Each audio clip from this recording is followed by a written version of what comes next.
যে আমার সঙ্গে বেশি পাঙ্গা নিলে আমার যা লোকজন আসবে তারা রাস্তায় দাঁড়িয়ে থাকবে যে তুমি 9 বছরের মন্ত্রী হয়েছ, জামায়াতুল হিন্দের নেতা, তা তুমি জামায়াতুল নেতা হিসাবে ভোটে দাঁড়াওনি কেন? তুমি মমতার পায়ে ধরে তার প্রতীক নিয়ে ভোটে জিতে তুমি আবার আমাকে জ্ঞান দিতে এসছো। সকাল থেকে আপনার প্রোগ্রাম চলছে এবং হঠাৎ করে ইন্টারনেট বিকল হয়ে পড়ে, এটা নিয়ে কি বলবেন? এসব পুলিশের প্রতিহিংসা প্রয়োগ আচরণ বা হাইকোর্ট বলেছিল তাই এখানে রিজার্ভ রেখেছিল, কিছু অফিসার ফোর্স থানাগুলাতে রেখেছিল, তারা রাস্তায় সেভাবে সহযোগিতা করেনি। এটা এখানকার স্থানীয় প্রশাসনের কোনো দোষ নাই, উপর থেকে তাদের কাছে নির্দেশ এসছে নিশ্চয়, তা না হলে এরা এরকম করবে কেন? এসব করে পার পাবে না, এসব করলে তার 2.5 মাস, কারণ ফেব্রুয়ারি মাসে যখন ভোট ডিক্লেয়ার হবে তখন central election commission central force নামাবে, তারা ফ্ল্যাগ মার্চ করবে, সেন্ট্রালের ইলেকশন কমিশনের আন্ডারে প্রশাসন চলে যাবে, তখন এইসব নোংরামির জবাব ঠিক পাবে যেসব নোংরামি করছে।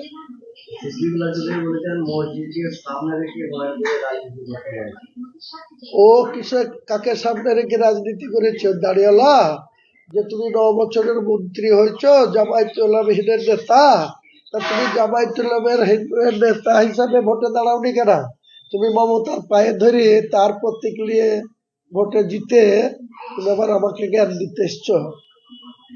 তোমার মতন ওই দুমুখ নীতি নিয়ে হুমায়ুন কবির চলে না।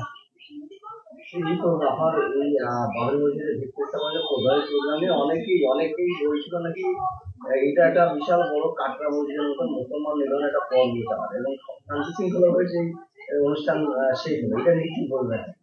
এসব কুচক্রীদের অপপ্রচার, তারা বিভিন্ন ভাবে বলে বেড়াচ্ছিল যে এই বাবরি মসজিদ করলে ওখানে দাঙ্গা হবে, ওখানে সব মারামারি হবে, ল অ্যান্ড অর্ডার ভেঙে পড়বে।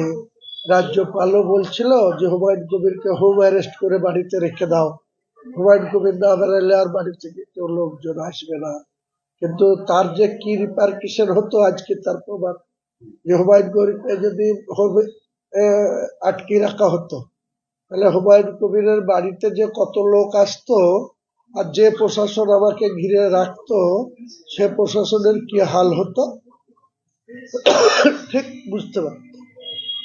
আমাদের জামাতে প্রায় 4 লাখ 4.5 লাখ কাছাকাছি লোক, আপনার মতে কতটা হয়েছিল? দেখো ভাই, লোকের এই অ্যাকচুয়ালি কাউন্টিং করা খুব মুশকিল, কারণ যত লোক আমার মিটিং এর কাছে, গোটা রাস্তা, এতগুলা জমি, আশপাশের বাড়ির ছাদ এবং অনেক লম্বা এরিয়া জমি পুরো ভর্তি হয়ে গেছিল। আর আমার কাছে যা ফোন আসছিল, একবারে নদিয়ার নাকাশিপাড়া বেথুয়া থেকে পুলিশ গাড়িগুলা সব আটকে ছিল, যে সব জাম হয়ে আছে, যেতে পারবে না, এখানে দাঁড়িয়ে যাবে। কাজেই সেই লোকগুলা যদি এসে এখানে পৌঁছাতো তাহলে এখানে যে কি হতো আল্লাহ জানে আর প্রশাসনই জানে। প্রশাসন তাদের উপরওয়ালাদের কাছ থেকে কোনো নির্দেশ পেয়েছিল, তাই হঠাৎ করে দেখা গেল যে রাস্তায় ট্রাফিকের নিয়ন্ত্রণের কোনো পুলিশ নাই এবং সিভিক ভলেন্টিয়ারদের ওখানে দাঁড় করে রেখেছে। সিভিক ভলেন্টিয়াররা কি করতে পারে? কিছু করার ক্ষমতা তাদের আছে? তাদেরকে দাঁড় করে রেখেছে। আর ওসি, আইসি, এসডিপিও এসবরা ধারে কাছে আসেনি, তারা ওই কোথায় গিয়ে বসে থেকেছে, থানাতে বসে থেকেছে। এটা এদের ক্যারেক্টার, কি আর বলবো, করে লে।